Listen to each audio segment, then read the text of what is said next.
The presents are all unwrapped and the decorations are all back in the attic, and the only thing left to do come January is figure out what to do with the now not so freshly cut Christmas tree. But if you thought the only option involved a wood chipper, you'd be wrong. The DEP's Brianna Hickman joins us now with details. That's right, Greg. For the past 15 years, the DEP has partnered with the DNR to help folks recycle their used Christmas trees into something besides mulch. As they say in the gangster movies, these trees are about to be sleeping with the fishes. That's because the DNR collects them to use as fish attractors and improve fish habitat in lakes throughout West Virginia.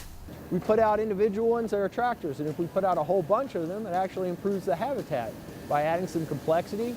Also, as the trees break down, bacteria and little critters feed on those, and then little fish will come in and feed off of those. Pretty soon the bass and other fish will come in, so they kind of congregate fish, hence they're called fish attractors. As you might expect with temperatures hovering in the single digits, the area around the space heater was a pretty popular place to be. But despite the frigid air, the flow of cars, SUVs, and pickup trucks hauling trees into Capital Market was pretty steady. I am shocked. The business has been fantastic. I believe we've had close to 300 people come in already, and on such a cold morning, that was kind of surprising. We have just some giveaways to show our appreciation, and also people that bring their tree down can sign up for one of our 4-door prizes. 3 of them are one-night stays at Twin Falls State Park, and then we're also giving away a gift certificate to Capital Market. I've done it for the past 5 years.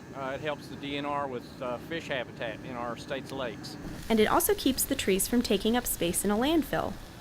Any organic materials, particularly that we can keep out of landfills that can be composted or recycled, any way we can use them that doesn't involve throwing them in a landfill, we always try to find ways to use materials like that. Most of these trees are headed for the larger flood control reservoirs operated by the U.S. Army Corps of Engineers, places like Summersville, Stonewall Jackson, Sutton, East Lynn, and Cheat Lake. Since they're man-made lakes, most of the underwater structure was removed during construction.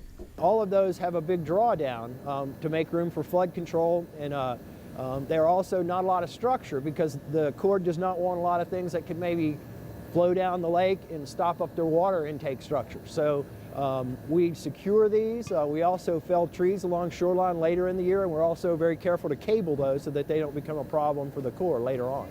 The DNR will begin placing the trees in shoreline areas while the lake is still drawn down to its winter pool level. Biologists also sink trees in some of the deeper parts of the lake as well. By spring, when the water comes back up, these trees will become part of the aquatic ecosystem. The habitat in habitat work is something that we spend a lot of time on. We have a federal aid grant to do this kind of work, and maintaining and enhancing our present habitat is fundamental to ensuring good fisheries for people to have and to enjoy into the future. So that's one of the main reasons we're doing this. Greg, once they're in the water, the trees last 1 to 3 years before they break down, so the DNR needs a steady supply. In addition to the trees folks drop off at the market, Christmas tree vendors also donate their unsold trees, although we're told there were fewer of those this year. For Environment Matters, I'm Brianna Hickman. Thanks, Brianna. The DEP's annual Christmas tree drop-off at Capital Market is usually held the first Saturday in January.